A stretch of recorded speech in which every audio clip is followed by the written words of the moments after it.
Coucou les louloutes, les loulous, j'espère que vous allez bien, ça me fait hyper plaisir d'être avec vous. J'enregistre cette vidéo dehors, je vais essayer de parler fort parce qu'il y a du vent, mais j'ai aucune envie avec le soleil qui fait de rentrer à l'intérieur pour faire la vidéo. J'ai déjà publié un album photo, Le bonheur est dans mes petits pots, dans lequel je décris pas la procédure pour faire une macération huileuse, mais ce que j'ai remarqué, c'est que les gens zapper de photo en photo, c'est trop long, ils préfèrent les vidéos, donc voilà l'idée de faire cette vidéo. Aujourd'hui, je vais vous présenter les techniques, les méthodes, les erreurs à ne pas faire le plus brièvement possible pour préparer vous-même vos macérations huileuses et que ce soit un franc succès. Je suis tellement pas habituée au téléphone que je pensais qu'il fallait que je garde le doigt sur le bouton enregistrer tout le long de mon truc et que quand je le relâchais, la vidéo s'arrêtait, ce qui n'est pas le cas du tout. Donc voilà, je fais stop et je vais enchaîner. Déjà, la base, c'est quoi un macérat huileux? Un macérat huileux, c'est simplement un extrait végétal dans un solvant. Un solvant, c'est une substance qui a la capacité de dissoudre d'autres substances. Donc, dans un solvant qui est composé à 100% d'huile. Grosso modo, c'est la macération de plantes dans de l'huile végétale. Les avantages de faire des macérats huileux sont clairs. Là, déjà, le bonheur du do-it-yourself, c'est une activité hyper satisfaisante. Moi, j'aime beaucoup. En tout cas, c'est un truc que j'attends avec impatience cet été. Ensuite, ça permet de profiter des propriétés des plantes sans utiliser les huiles essentielles qui, pour moi, sont controversées. Vous pouvez regarder les études qui sont malheureusement réalisées c'est huile par huile, mais par exemple l'huile essentielle de lavande et l'huile essentielle de thé tree sont considérées comme des perturbateurs endocriniens. Bref, c'est pas le sujet de la vidéo, mais voilà, ça permet pour moi de faire ces huiles essentielles maison. Et dernier point, ça permet de profiter de plantes qui sont des propriétés de plantes qui sont soit pas vendues en commerce, soit qui coûtent la peau des fesses, comme c'est le cas par exemple de la calendula ou encore de la camomille. Embarquons maintenant dans le vif du sujet. Tout commence par la cueillette des fleurs. Ça a l'air un peu barbare, hein? Mais j'adore me promener avec mes petits paniers, récolter mes petites fleurs que je mettrai à sécher. Je trouve ça très agréable.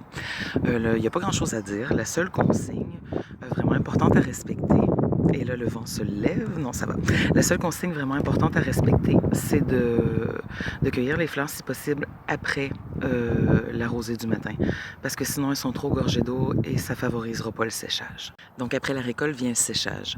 Pour le séchage, moi j'adore utiliser les grilles de moustiquaire. Je trouve ça très pratique. Je trouve que c'est parfait en fait. Mais voilà, ce qui est important, c'est que vous déposez vos fleurs sur une surface qui laisse passer l'air. Il y a quelques petites consignes à respecter pour le séchage. D'abord, disposez vos fleurs sur l'endroit que vous séchez sans qu'elles se touchent. Ça va favoriser le séchage. Ensuite, les faire sécher dans un endroit, si possible, sombre, à la noirceur, et dans un endroit aéré. La durée minimum de séchage est de 3 jours, mais moi, personnellement, je les laisse sécher pendant une semaine complète. Ça dépend de la météo, ça dépend s'il y a des journées qui sont plus humides, chargées en humidité, plus pluvieuses. Bref, en une semaine, normalement, vous êtes tranquille. Une semaine à passer, les plantes ont suffisamment séché pour que ce soit le temps de les mettre en macération. Pour ça, vous avez besoin de pots en verre, tout simplement, et d'une huile. Le choix de l'huile est assez délicat. Je vous propose de prendre une huile de première pression à froid et biologique. Pourquoi?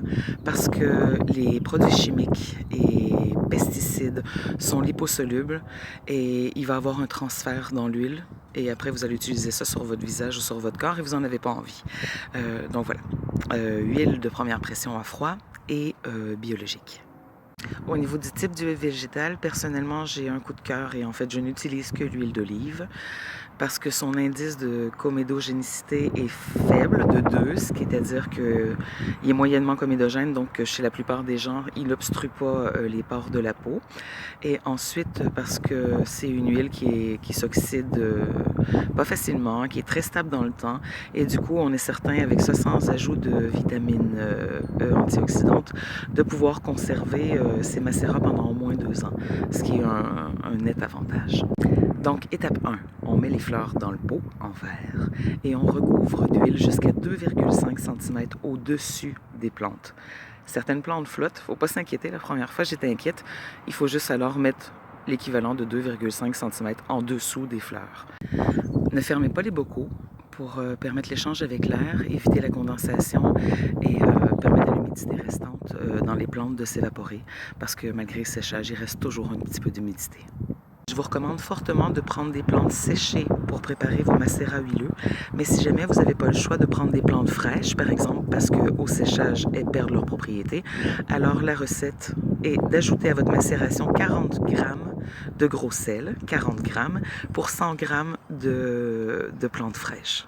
Maintenant, moi, j'utilise quand même un peu de gros sel. Je dirais une cuillère à soupe à peu près par 500 ml de macération huileuse, simplement pour éviter que l'humidité restante dans mes plantes, et oui, il en reste toujours un tout petit peu,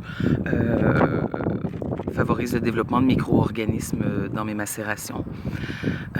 Contrairement à la légende urbaine qui circule, il n'y a strictement aucun risque qu'on mette du sel par la suite sur sa peau, puisque le sel est insoluble dans l'huile et l'alcool.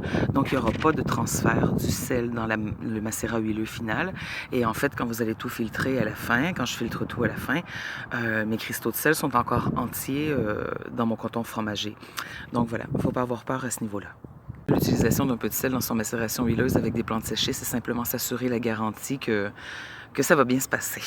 La suite consiste à venir placer nos macérats en préparation dans une boîte. Moi, je prends une simple boîte en carton pour éviter qu'ils soient exposés aux rayons UV qui vont venir détruire les principes actifs fragiles qu'on veut recueillir de nos plantes, et de mettre cette boîte et ces macérats au plein soleil, plein sud, parce que c'est la chaleur qui permet l'extraction des molécules. D'où d'ailleurs le fait qu'on fait soit une macération à froid par exposition au soleil, ou alors une macération à chaud. Ça me permettrait de prendre des lunettes fumées, mes yeux n'en peuvent plus du soleil. Donc voilà, où est-ce que j'en étais? Pendant ces 4 à 6 semaines, tous les 1 à 3 jours maximum, pour les paresseux 3 jours, mais moi je le faisais tous les jours parce que j'aime bien, on va venir mélanger le macérat. Et moi je le fais en tournant les pots, parce que c'est très important de ne pas introduire d'outils pour tourner dans la macération, puisqu'on ne veut pas introduire de micro-organismes à l'intérieur de nos préparations. Après 4 à 6 semaines, il est temps de passer à la filtration. Pour ça, j'utilise d'abord des pots en verre stérile qui vont être temporaires, dans lesquels je viens filtrer tout simplement mes plantes en les passant au travers un coton fromager. Quand j'ai fini de passer d'abord l'huile, je recueille dans mon coton fromager les plantes et les fleurs qui restent, et je viens tordre en fait le tout pour récolter toute l'huile qui reste. Puis j'attends le lendemain. Pourquoi attendre le lendemain? Parce que si malencontreusement il restait de l'eau dans ma macération huileuse, elle va s'être déposée en dessous de l'huile et je vais pouvoir récupérer l'huile en étant certaine de ne pas prendre de l'eau et du coup, encore une fois, éviter le développement de micro-organismes dans mes macérats huileux. Dernière étape que je ne ferai pas en lunettes, voilà, il ne reste plus qu'à transvaser vos macérats huileux dans des pots stériles avec un entonnoir propre et à les identifier. Moi j'aime bien, je fais des petits dessins, mais bon, en marquant le type d'huile utilisée, moi c'est toujours de l'huile d'olive donc je ne l'indique pas, puis la plante utilisée bien sûr, et la date de mise en pot pour être capable de suivre au fil du temps si vos macérats sont toujours susceptibles d'être utilisables. Parce que sur une durée de 2 ans, par exemple, pour l'huile d'olive, ben, ça arrive qu'on ne sait plus trop où on en est si on n'a pas étiqueté nos pots. J'ai fait le tour de la question et j'espère, parce que c'est quand même le but de cette vidéo, que vous vous sentez maintenant apte et enthousiasmé à faire avec succès vos macérats huileux. Comme je le disais plus tôt, les macérats huileux, pour moi, ça remplace les huiles essentielles et je les utilise pour plein de choses. Mon macérat huileux d'origan, je l'utilise en massage le soir. Ça m'aide à dormir et ça calme mes douleurs internes. Genre, par exemple, c'est excellent si ça arrive parfois qu'on a le cou tordu et qu'on a du mal à tourner la tête sur un côté, genre torticolis un peu comme ça. Ben, c'est certain que si je me couche le soir et que je me masse avec ça le cou, le lendemain, je me réveille fringante et ça bouge de nouveau. Donc voilà.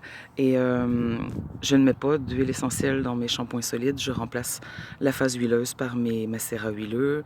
Même chose pour mes baumes dans lesquels je vais remplacer toute la phase huileuse par mes macérats huileux et aller chercher différents macérats huileux pour être capable d'avoir le maximum des propriétés régénérantes que j'ai envie pour ma peau, cicatrisante. Donc voilà, se mettre à parler maintenant de propriétés de chacune des plantes, ce serait très long et chacune mériterait une vidéo en soi. Mais je fais beaucoup. Mais j'espère que ça vous a plu et que ça aura été d'une certaine utilité. Je vous embrasse très fort, très très fort. Bye.